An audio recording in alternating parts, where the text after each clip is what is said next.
पैसे देना बंद कर देती हैं और घर में खाने पीने की चीज़ें लाना भी बंद कर देती है। अब वो तीनों बुरी तरह से परेशान होने लगे थे और इसलिए एक दिन तीनों प्लान करके घर से बाहर निकलते हैं और बाजार में जाने के बाद यार अच्छा खाना खाए हुए कितने दिन हो गए, पता नहीं कब अच्छा खाना मिलेगा। हमारी बीवियों के जाने के बाद तो हमारी हालत भिखारियों जैसी हो गई है यार। कुछ भी हो, मुझे तो आज पिज्ज़ा खाना ही खाना है। जेब में 1 रुपया नहीं और पिज्ज़ा खाएगा, कहाँ से आएंगे पैसे? अरे देख वहाँ सामने बोर्ड पर क्या लिखा हुआ है, कंप्यूटर पर काम करने के लिए एक आदमी की आवश्यकता है। भाई मैं तो जा रहा हूँ, काम करूँगा और शाम तक पैसे लाकर आराम से पिज्ज़ा खाऊंगा।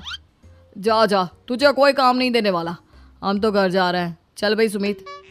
सुमित और अविनाश वहाँ से चले जाते हैं और विवेक उस कंप्यूटर शॉप पर सारा दिन काम करके 5,000 रुपये कमा कर घर लौट कर आता है और अपने खाने के लिए अच्छी अच्छी चीज़ें भी लेकर आता है।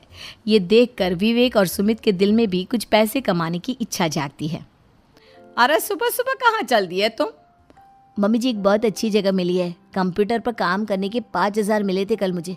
अगर रोज़ काम करूँगा तो पूरे 40,000 की तनख्वाह। अरे वाह, ये तो बहुत अच्छी बात है दामाद जी, आपको जाना ही चाहिए। सुमित और अविनाश विवेक को इस तरह तरक्की करते देखकर परेशान हो जाते हैं और वो दोनों भी काम की तलाश में निकल पड़ते हैं। धीरे धीरे उन दोनों को भी काम मिल जाता है। अब कावेरी के तीनों दामाद छोटी मोटी नौकरी करके अच्छा पैसा कमाने लगे थे। एक दिन कावेरी उन्हें अपने पास बुलाती हैं। अरे वाह, विवेक 40,000 कमा लेता है, अविनाश 60,000 और सुमित तुम भी 40,000 के आसपास कमा ही लेते हो। कुल मिलाकर तुम अच्छे खासे पैसे कमा रहे हो बेटा। हाँ मम्मी जी, बहुत मज़ा आता है जब महीने के एंड में मोटी रकम हाथ में आती है। पूछिए मत मम्मी जी, घर में रहकर रोटी बना बना कर और तो जैसा महसूस होने लगा था मुझे तो। हाँ बेटा, तुम तीनों की बात तो बिल्कुल ठीक है और जानते हो अब तुम तीनों की पत्नियां भी वापस लौट कर आने वाली है। लेकिन मम्मी जी अभी तो उन्हें गए सिर्फ 2 महीने हुए हैं, आपने तो कहा था वो 4 महीने के बाद लौट कर आएंगी। ऐसा कुछ नहीं है बेटा, मैं सिर्फ तुम तीनों को सबक सिखाना चाहती थी कि आदमी घर में बैठकर बीवी की कमाई खाता हुआ अच्छा नहीं लगता।